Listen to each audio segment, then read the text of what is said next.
Hello friends, स्वागत आहे तुमचं कुकिंग स्पेशल 112 मध्ये। तर आज आपण नाचणीचे एकदम हेल्दी आणि पौष्टिक असे लाडू बनवणार आहोत। बनवायला खूप साधी आणि सोपी रेसिपी आहे।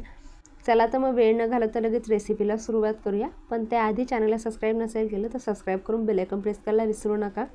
सगळ्यात आधी आपल्याला गॅसवरती कढई ठेवायची आहे आणि इथे एका वाटीचं मेजरमेंट सेट करून घ्यायचं आहे। 1 वाटी गव्हाचं पीठ, 1 वाटी नाचणीचं पीठ घ्यायचं आहे आणि इथे 3/4 वाटी तूप घेतलेलं आहे। साजूक तुपाचा वापर करायचा आहे आणि हळूहळू प्रमाणात किंवा थोड्या प्रमाणात आपल्याला यामध्ये तूप टाकायचं आहे आणि हे जे मिश्रण आहे किंवा हे जे पीठ आहे ते आपल्याला स्लो फ्लेमवरती भाजून घ्यायचं आहे।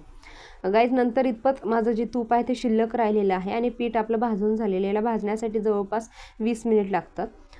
तुमचं जे मेजरमेंटनुसार तुमचं प्रमाण कमी जास्त होऊ शकतं टायमिंगचं। आता 1 वाटी गूळ घ्यायचा आहे। स्लो फ्लेमवरती याला मिक्स करून घ्यायचं।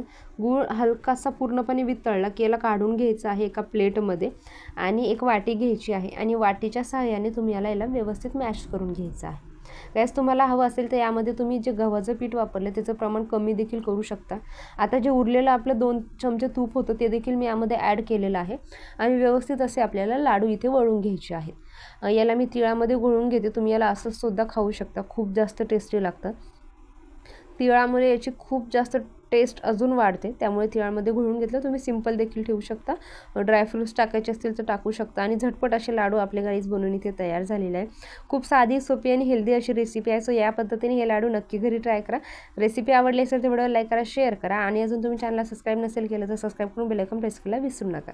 चला तर भेटत अशाच नवीन आणि हटके रेसिपी माझ्या पुढच्या व्हिडिओमध्ये। थँक्यू।